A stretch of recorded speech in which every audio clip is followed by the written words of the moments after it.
नमस्कार दोस्तों, स्वागत है आप सभी का आज की एक और नई वीडियो में। आज इस वीडियो के माध्यम से हम आपको कक्षा 7 विषय हिंदी के पेपर के बारे में बताएंगे। यहाँ पर हम कक्षा 7वीं विषय हिंदी पेपर के सभी प्रश्नों को देखेंगे और साथ में इस वीडियो के माध्यम से इन प्रश्नों के उत्तर को भी हम देखने वाले हैं। तो वीडियो को शुरू से लेकर अंत तक ज़रूर देखिएगा। अगर आप हमारे चैनल पर नए आए हैं तो चैनल को सब्सक्राइब कर लीजिए और साथ में इस वीडियो को लाइक करके अपने बाकी सभी दोस्तों के साथ भी शेयर कर दीजिए। यहाँ पर आप देख सकते हैं हमारे पास पेपर है अर्धवार्षिक परीक्षा हिंदी कक्षा 7वीं का। यहाँ पर आप देखेंगे राज्य शिक्षा केंद्र मध्य प्रदेश भोपाल अर्धवार्षिक मूल्यांकन सत्र 2025-26 विषय हिंदी कक्षा 7वीं का पेपर है। आपका पेपर में समय 2.5 घंटे का रहने वाला है और यहाँ पर पूर्णांक आप देखेंगे तो 60 नंबर का आपका पेपर रहेगा। तो चलिए बिना किसी देरी के आज के इस पेपर को शुरू करते हैं। यहाँ पर सबसे पहले आपको बहुविकल्पी प्रश्न दिए जाएंगे। प्रश्न नंबर 1 है, लहिना किस नाम से प्रसिद्ध हुआ? आपको बताना है लहिना किस नाम से प्रसिद्ध हुआ था। गुरु अंगद के नाम से, गुरु गोविंद, गुरु अर्जुन या फिर गुरु नानक। तो यहाँ पर आपको लिखना है गुरु अंगद के नाम से। किस नाम से प्रसिद्ध हुआ था? गुरु अंगद जी के नाम से प्रसिद्ध हुआ। लहिना जो है बाद में किस नाम से प्रसिद्ध हुआ? तो गुरु अंगद जी। ऑप्शन ए यहाँ पर आपका सही उत्तर रहेगा। अब इसके बाद प्रश्न नंबर दूसरा आपसे पूछा है, मेरी भावना कविता के कवि कौन है? यहाँ पर आपको बताना है मेरी भावना कविता के कवि कौन है। सुमित्रा कुमारी चौहान, तुलसीदास, जुगल किशोर युगवीर या फिर सूरदास। तो यहाँ पर आपको लगाना है जुगल किशोर युगवीर। यहाँ पर आपका ऑप्शन सी उत्तर सही रहेगा। मेरी भावना कविता के कवि जुगल किशोर युगवीर है। इसके बाद प्रश्न नंबर 3 में आपसे पूछा है, मृत्यु के बाद गंगा में अपनी अस्थियों का विसर्जन करने के पीछे नेहरू जी की गंगा के प्रति क्या मान्यता थी? वो धार्मिक भावना थी, लगाव था, पुराने रीति रिवाज या फिर मुक्ति की भावना। तो यहाँ पर आपको लगाना होगा लगाव। मृत्यु के बाद गंगा में अपनी अस्थियों का विसर्जन करने के पीछे नेहरू जी की गंगा के प्रति क्या था? लगाव था। इसके बाद अगले प्रश्न की हम बात करें तो यहाँ पर आप देखेंगे प्रश्न नंबर 4 में आपसे पूछा गया है, जवाहरलाल नेहरू द्वारा लिखित पुस्तक इनमें से कौन सी है? जवाहरलाल द्वारा लिखी पुस्तक कौन सी है? आत्मकथा, हिंदू स्वराज, भारत एक खोज या फिर गीता बोध। यहाँ पर आपको भारत एक खोज पर टिक करना है। ऑप्शन सी आपका सही उत्तर रहेगा।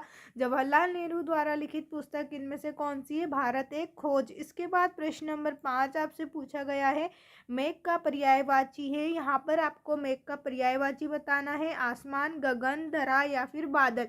यहाँ पर हम बादल पर टिक करेंगे। मेघ का पर्यायवाची शब्द जो है वो बादल है। यहाँ पर आपको ऑप्शन डी पर टिक करना है। अब इसके बाद हम अगले प्रश्न की बात करें तो हम यहाँ पर देखेंगे आपसे रिक्त स्थान पूछे गए हैं।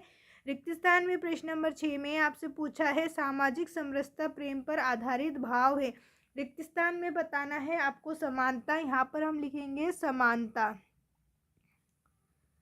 समानता, सामाजिक समरसता, समानता प्रेम पर आधारित भाव है। इसके बाद प्रश्न नंबर 7 है, रिक्त स्थान भाव जगत में मेरा सब जीवों से जो नित्य रहे। तो यहाँ पर आपको क्या लिखना है? मैत्री। यहाँ पर आपको लिख देना है मैत्री या फिर मित्र। मैत्री भाव जगत में मेरा सब जीवों से जो नित्य। यहाँ पर आप मैत्री भी लिख सकते हैं या फिर मित्र भी आप यहाँ पर लिख सकते हैं, दोनों में से एक।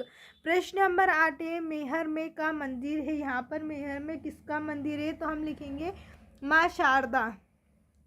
यहाँ पर आपको लिख देना है माँ शारदा। माँ शारदा का मंदिर है। यहाँ पर आप माता भी लगा सकते हैं, माँ शारदा माता का मंदिर है। इसके बाद प्रश्न नंबर 9 है, सुभाष चंद्र बोस ने अपने पत्र में मांडले जेल को माना है। मांडले जेल को उन्होंने क्या माना था? तो हम यहाँ पर लिखेंगे तीर्थ स्थल। उन्होंने मांडला जेल को तीर्थ स्थल माना था। इसके बाद हम बात करें अपने अगले प्रश्न की ओर तो यहाँ पर आप देखेंगे प्रश्न नंबर 10 में आपसे पूछा है, अभिनंदन शब्द में उपसर्ग लगा है। तो अभिनंदन शब्द आपको दिया हुआ है, इसमें उपसर्ग क्या लगा हुआ है? अभी। यहाँ पर आपको लिखना है अभी। इसके बाद यहाँ पर आप देखेंगे आपसे अगला प्रश्न पूछा गया है, अति लघुत्तरीय प्रश्न यहाँ पर आपसे पूछे गए हैं। 2 नंबर में ये प्रश्न पूछे जाएंगे। प्रश्न है ज्ञान प्राप्ति के लिए प्रतिदिन किसका अभ्यास करना चाहिए। उत्तर में हम लिखेंगे ज्ञान प्राप्ति के लिए प्रतिदिन ध्यान करना चाहिए। क्या करना चाहिए? ध्यान करना चाहिए। अगला प्रश्न है प्रश्न नंबर 12, झांसी की रानी कविता किसकी प्रमुख रचना है। उत्तर लिखेंगे झांसी की रानी कविता सुभद्रा कुमारी चौहान की प्रमुख रचना है। यह आपका अगला उत्तर रहेगा। इसके बाद प्रश्न नंबर 13 में आपसे पूछा है वर्षा ऋतु में कौन सा पक्षी बादलों को देखकर नृत्य करने लगा। उत्तर में हम लिखेंगे वर्षा ऋतु में मोर पक्षी बादलों को देखकर नृत्य करने लगा। प्रश्न नंबर 14 है भोपाल में कौन कौन से दर्शनीय स्थल हैं। तो भोपाल में हम देखें सांची स्तूप भोपाल के पास है। इसके बाद भीमबेटका वन विहार, इंदिरा गांधी राष्ट्रीय मानव संग्रहालय, इसके बाद है ताज उल मस्जिद, बड़ा तालाब भोपाल के प्रमुख दर्शनीय स्थल है। यहाँ पर हमने भोपाल के सभी प्रमुख दर्शनीय स्थल बताए हैं। अब इसके बाद हम बात करें अपने अगले प्रश्न की ओर। तो आपसे पूछा है मांडले जेल की जलवायु से नौजवानों को कौन सी बीमारी हो रही थी। उत्तर में हम लिखेंगे, यहाँ पर आपको मांडले लिख लेना है। मांडले जेल की जलवायु से नौजवानों को क्षय रोग यानी कि टीबी बीमारी हो रही थी। इसके बाद हम बात करें अपने अगले प्रश्न की ओर। तो अगले प्रश्न की ओर चलने से पहले अगर अभी तक आपने हमारे चैनल को सब्सक्राइब नहीं किया है तो चैनल को सब्सक्राइब कर लीजिए और साथ में इस वीडियो को लाइक करके अपने बाकी सभी दोस्तों के साथ भी शेयर कर दीजिए। यहाँ पर हम बात करें अपने प्रश्न नंबर 16 की ओर। तो यहाँ पर आपसे पूछा है पलकों पर बैठाना मुहावरे का अर्थ लिखिए। पलकों पर बिठाना मुहावरे का अर्थ है, उपयुक्त मुहावरे का अर्थ है स्वागत सत्कार के लिए तैयार रहना, या फिर आप लिख सकते हैं आदर भाव करना। इसके बाद यहाँ पर आपसे लघुत्तरी प्रश्न पूछे जाएंगे। ये प्रश्न आपसे 3 नंबर में पूछे जाएंगे। प्रश्न नंबर 17 है 4 स्त्रियों की कहानी में आपको कौन सी स्त्री का पुत्र सबसे अच्छा लगा और क्यों। उत्तर में हम लिखेंगे कहानी में सबसे अच्छा पुत्र चौथी स्त्री का लगा क्योंकि उसने ही केवल अपनी माँ की सेवा की और बुढ़ापे का सहारा बना। बाकी तीनों स्त्रियों के पुत्र केवल दिखावा कर रहे थे, जैसे कला, शक्ति, धन, लेकिन माँ की वास्तविक जरूरत को पूरा नहीं कर रहे थे। एक सच्चा पुत्र वही है जो अपने माता पिता की सेवा करे। इसके बाद प्रश्न नंबर 18 है राखी वहाँ शीतल प्रलेप है जो सारे घावों को भर देती है का अर्थ स्पष्ट कीजिए। यहाँ पर हम लिखेंगे इसका अर्थ है यहाँ है कि राखी केवल एक धागा नहीं है बल्कि यहाँ भाई बहन के पवित्र प्रेम और अटूट बंधन का प्रतीक है। यह बंधन इतना शक्तिशाली और शीतल होता है कि जीवन की हर पीड़ा, दुख, मन मुटाव या चोट को भुलाकर मन को शांति और प्रेम से भर देता है। इसके बाद प्रश्न नंबर 19 आपको दिया हुआ है कवि तुलसीदास ने काया और मन की तुलना किससे की है। उत्तर में हम लिखेंगे कवि तुलसीदास ने काया यानी कि शरीर और मन की तुलना इस प्रकार की है। काया शरीर की तुलना खेत से की है, जिस प्रकार खेत में बीज बोया जाता है उसी प्रकार शरीर में हमारे कर्मों के बीज बोए जाते हैं। मन की तुलना की हम बात करें, यहाँ पर मन की तुलना किसान से की। जिस प्रकार किसान खेत में मेहनत करता है उसी प्रकार मन ही शरीर में अच्छे या बुरे कर्म की प्रेरणा देता है। इसके बाद अगला प्रश्न बच्चों आपसे यहाँ पूछा है प्रश्न नंबर 20 अष्टांग योग के अंग बताइए। अष्टांग योग के 8 अंग हैं। यहाँ पर हमने 8 अंगों को बताया। पहला है यम यानी कि सत्य, अहिंसा, असत्य आदि नैतिक नियम है। नंबर 2 है नियम, शोच, संतोष, तप आदि आत्मशुद्धि के नियम है। नंबर 3 है आसन, शरीर को स्थिर और सुखपूर्वक रखना। नंबर 4 है प्राणायाम, श्वास को नियंत्रित करना। नंबर 5 प्रत्याहार, इंद्रियों को बाहरी विषयों से हटाना। नंबर 6 है धारणा, मन को किसी एक बिंदु पर केंद्रित करना। नंबर 7 ध्यान, चिंतन की एकाग्रता। और नंबर 8 है समाधि, परम शांति और आत्मसम्मान, साक्षरता। यहाँ पर हमारे अष्टांग योग के हमने पूरे 8 अंग बताए हैं। अगर आप इन सभी प्रश्नों की PDF चाहते हैं तो हमारे टेलीग्राम चैनल को ज्वाइन कर लीजिए, जिसकी लिंक मैं आपको नीचे डिस्क्रिप्शन में दे रही हूँ, जहाँ से आप पूरे इस PDF को डाउनलोड कर सकते हैं बिल्कुल फ्री में। और इस PDF में आपको सभी क्वेश्चन दिए जाएंगे, साथ में सभी क्वेश्चनों के आंसर भी संलग्न रहेंगे।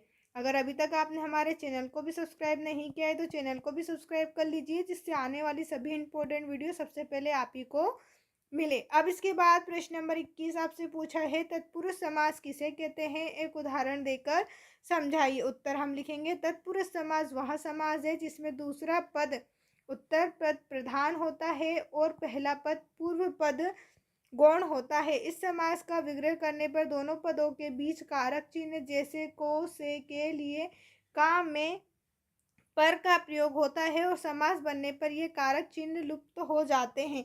उदाहरण आप लिख सकते हैं, राजपुत्र या फिर राजा का पुत्र। इसके बाद प्रश्न नंबर 22 है, गद्यांश को पढ़कर नीचे लिखे प्रश्नों के उत्तर दीजिए। यहाँ पर गद्यांश दिया हुआ है, इस गद्यांश को आपको खुद को पढ़ना है। यहाँ पर हम उत्तर बता देते हैं। प्रश्न है, गद्यांश का उचित शीर्षक लिखिए।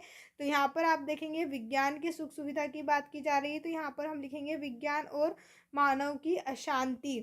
प्रश्न नंबर 2 है, मनुष्य की मानसिक शांति को किसने भंग किया है, तो यहाँ पर आप देखेंगे मनुष्य की जो शांति है, शांति को भंग कर दिया है, किसने कर दिया है, तो उत्तर आपको यही मिलेगा, उसके चारों ओर मशीनों की गूंज तथा भयावह आवाज़ ने, जिसने उसकी मानसिक शांति को भंग कर दिया। तो आपको उत्तर लिखना है, उसके चारों ओर मशीनों की गूंज तथा भयावह आवाज़ ने भंग किया है। प्रश्न नंबर 3 है, मनुष्य को दुखी किसने बनाया है, तो इसका उत्तर भी आपको यहीं पर मिलेगा। मनुष्य को दुखी किसने बनाया है, भौतिक संपत्ति के प्रति मानव आकर्षण ने उसको अधिक दुखी बना दिया। तो यहाँ पर हम लिखेंगे, भौतिक संपत्ति के प्रति मानव आकर्षण ने उसको अधिक दुखी बना दिया। ये हमारे तीनों प्रश्नों के उत्तर हमें इसी गद्यांश में से ढूंढकर लिखना था, जो मैंने आपको बता दिया किस तरीके से आपको लिखना है।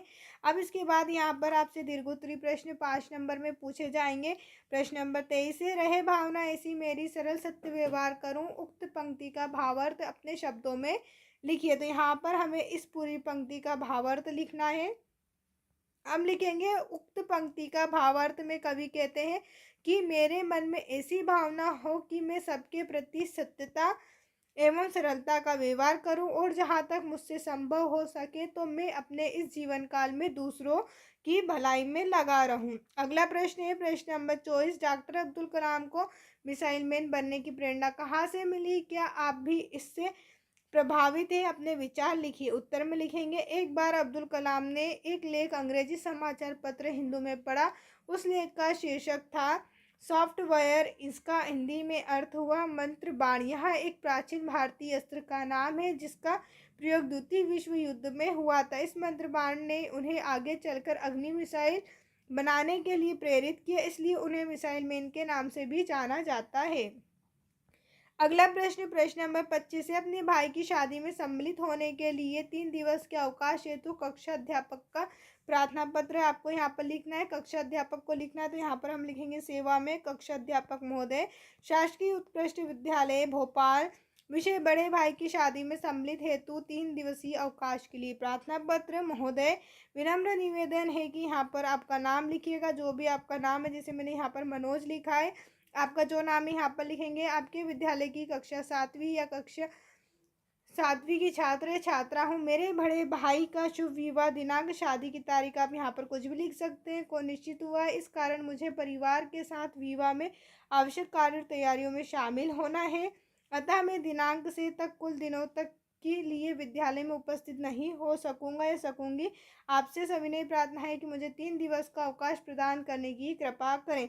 धन्यवाद आपको लिखना है, कक्षा दिनांक। उसके बाद आप चाहे तो इस प्रार्थना पत्र का स्क्रीनशॉट ले सकते हैं या फिर PDF डाउनलोड करने के लिए हमारे टेलीग्राम चैनल को ज्वाइन कर सकते हैं, जो मैं आपको बता चुकी हूँ आपको कैसे ज्वाइन करना है। अब इसके बाद प्रश्न नंबर 26 है, मध्य प्रदेश का संदर्भ देते हुए निम्नलिखित विषयों में से किसी एक विषय पर निबंध लिखना है। किसी मेले का वर्णन, प्रिय त्योहार या फिर पर्यटन स्थल। मैंने यहाँ पर प्रिय त्योहार जैसे कि दीपावली पर निबंध लिखा है, आप चाहें तो मेले के ऊपर लिख सकते हैं, पर्यटन स्थल, जो भी आपको लिखना है। उम्मीद है आपको हमारी ये वीडियो पसंद आई होगी। अगर अभी भी कहीं डाउट है तो आप मुझे कमेंट करके पूछ सकते हैं। साथ में आपको हमारी वीडियो कैसी लगी कमेंट करके ज़रूर बताएं। वीडियो देखने के लिए आप सभी का धन्यवाद।